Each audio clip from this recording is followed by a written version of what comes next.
రెండవ అధ్యాయము 21వ వచనాన్ని చదువుకుందాం. క్రీస్తు కూడా మీ కొరకు బాధపడి మీరు తన అడుగు జాడల యందు నడుచుకున్నట్లు మీకు మాదిరి ఉంచిపోయాను. క్రీస్తు ప్రభునందు ప్రియమైన దేవుని యొక్క విశ్వాసులారా, శిలువ ధ్యానము చేయించిన మనకెల్లరకు శిలువనాథుని యొక్క నామమున కృప ఆశీర్వాదములు మెండుగా దేవుడు అనుగ్రహించును గాక. ఆమేన్. చదవబడిన వాక్య భాగములో ఒక్క మాట మనం చూసినప్పుడు క్రీస్తు కూడా మీ కొరకు బాధపడి లేక శ్రమపడి, ఎవరి కొరకు శ్రమపడి? మీ కొరకు. గనుక దేవుడు ఏది చేసినా మానవుని కొరకే చేశాడు. తండ్రి అయిన దేవుడు ఈ సృష్టి అంతటిని మానవుని కొరకే చేశారు. కుమారుడిగా వచ్చిన యేసుక్రీస్తు వారు మానవుని కొరకే భూలోకానికి వచ్చారు. అందుకనే ఆయన జన్మకాలములో గబ్రియేలు దేవదూత మాట్లాడుచు, దావీదు పట్టణమందు నేడు రక్షకుడు మీ కొరకు పుట్టి ఉన్నాడు, మీ కొరకే పుట్టి ఉన్నాడు. ఇక్కడ ఏమని వ్రాయబడింది? మీ కొరకే బాధపడ్డారు. ఆయన కొరకు బాధపడలేదు.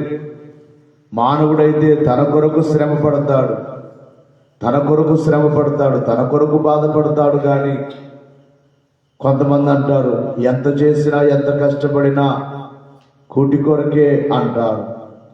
వారి శ్రమ అంతా వారి భోజనం కోసమే అంటారు. కాబట్టి మనిషి యొక్క శ్రమ మనిషి కొరకేమో గాని ప్రభు శ్రమ ఆయన కొరకు పొందలేదు. ఆయన కేవలము మన కొరకు.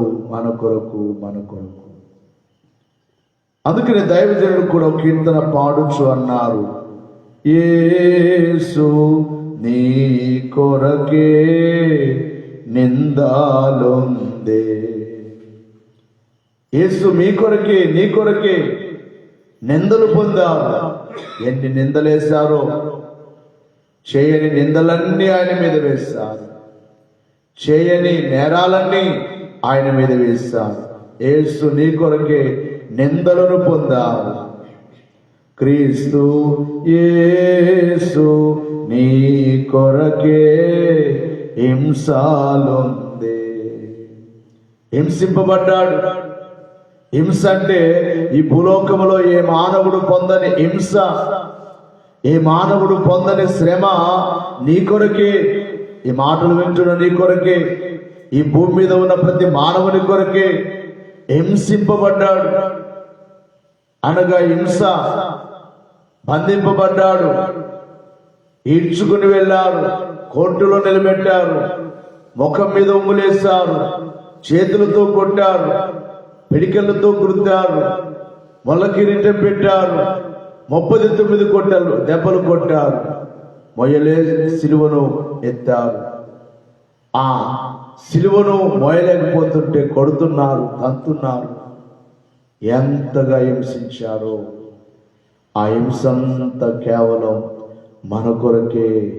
ముందుగా చదువుకున్న ఆ ఒక్క మాటలో మీ కొరకు బాధపడి, మీ కొరకే హింసింపబడ్డాడు. యేసు నీ కొరకే సహనమొందే. ఎంత హింసించినా, ఎంత శ్రమ పెట్టినా సహించుకున్నారు.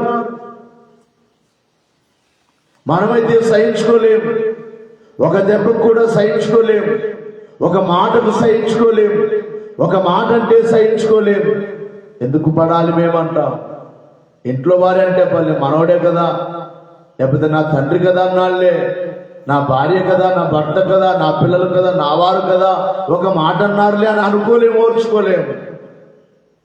కానీ ఆయన ఎంతగా సహనం చూపాడో, కొట్టినా సహించుకున్నాడు, తిట్టినా సహించుకున్నాడు, ఒమ్ములేసినా సహించుకున్నాడు, ఏం మాట్లాడినా మౌనముగా సహించుకున్నాడు. యేసు నీ కొరకే సిలువను మోసే, యేసు నీ కొరకే సిలువను మోసాడు. మోయలేని సిలువ, భారమైన సిలువ, ఆయనను తొలచేసిన సిలువ, ఆయనను పలుమార్లు కింద పడవేసిన సిలువ. ఆ సిలువను నీ కొరకే ఎత్తుకున్నాడు. అప్పటికి ఆయన అలసిపోయారు, నిద్ర లేదు. ఒక రాత్రి నిద్ర లేకపోతే మనకి ఎంత నీరసమో ఆయన శక్తినిస్తే, ఈ రాత్రి అంతా నాకు నిద్ర రాలేదు. ఎందుకో నా మనసు అంతా చాలా అంటే ఒక భారముతో దేవుని మీద ఆనుకొని ఇంకా ఎక్కువగా ఈ రాత్రంతా రావడమే 1 గంట అయితే, అలాగే ధ్యానములో తెల్లవారేవాడు. ఒక రాత్రి మనకు నిద్ర లేకపోతే ఎంత నీరసమైపోతామో. ఆయనకు నిద్ర లేదు, ఎంతో కొట్టారు. నిద్ర లేకపోయినా బలం ఉంటుందేమో కానీ అంతగా గాయపరిచారు, రక్తం అంతా కారిపోయింది, ఎంత నీరసమైపోయాడో. అయితే మోయనని చెప్పక నీ కొరకే మోసాడు సిలువ, నీ కొరకే ఎత్తుకున్నాడు భారము. అందుకే అయ్యగారు పాడుచున్నారు, యేసు నీ కొరకే సిలువను మోసే, యేసు నీ కొరకే రక్తమోర్చెను, యేసు నీ కొరకే రక్తమోర్చెను. రక్తమంతా నీ కొరకే దారపోసాడు. తలలో నుండి రక్తము నీ కోసమే, చేతుల్లో నుండి రక్తము నీ కోసమే, పాదములోని రక్తము నీ కోసమే. ఈ మాటలు వింటున్న వాళ్ళారా, ఈ ప్రపంచములో ఉన్న ప్రతి మానవుని కోసమే ఆయన రక్తమును చిందించారు. రక్తము చిందించకుండా పాప క్షమాపణ లేదు అని బైబిల్లో వ్రాయబడినట్లుగా ఆ రక్తమును నీ కోసమే, నా కోసమే ఆయన చిందించారు. చివరిగా అయ్యగారు అంటున్నారు, యేసు నీ కొరకే రక్తమోర్చెను, యేసు నీ కొరకే భారమోర్చెను, యేసు నీ కొరకే రాగోరేను, క్రీస్తు యేసు నీ కొరకే రానుండేను. అంత మన కోసమే. ఇప్పుడు నేడు రేపు రాబోవచ్చున్నది కూడా ఆయన రాకడ చాలా దగ్గరగా ఉంది. ఆయన వచ్చేది కూడా మన కొరకే. ఎవరైతే ఆయన కొరకు బ్రతుకుతున్నారో వారి కోసమే ఆయన రాబోతున్నాడు. వారిని విడిపించడానికి, వారిని ఉగ్రత నుండి తప్పించి నిత్య రాజ్యములో, నూతన యెరూషలేములో చేర్చడానికి ప్రభు రాబోతున్నాడు. ఆ రాకడ కొరకై సిద్ధపడదాం. ఈ శిలువ ధ్యానాలు చేసే మనం ఒకటెప్పుడు మర్చిపోకుండా ప్రభు పొందిన శ్రమంతా ఎవరి మట్టుకు వారు చెప్పండి, నా కొరకే. ఎవరి కొరకు? గట్టిగా చెప్పాలి. నీకు నీవుగా, నాకు నేనుగా అనుకుంటే మన కొరకే, మన కొరకే ఆయన బాధపడ్డారు. ఇప్పుడు మనం చేయవలసింది ఏంటంటే, మనం ఎవరి కోసం బ్రతకాలి? గట్టిగా చెప్పాలి. ನಾವು ಯಾರಿಗೋಸ್ಕರ ಜೀವಿಸಬೇಕು? ಯೇಸಪ್ಪಗೋಸ್ಕರ. ಆತನು ಏನು ಮಾಡಿದ್ರು? ಯಾರಿಗೋಸ್ಕರ ಮಾಡಿದ್ರು? ನಮಗೋಸ್ಕರ.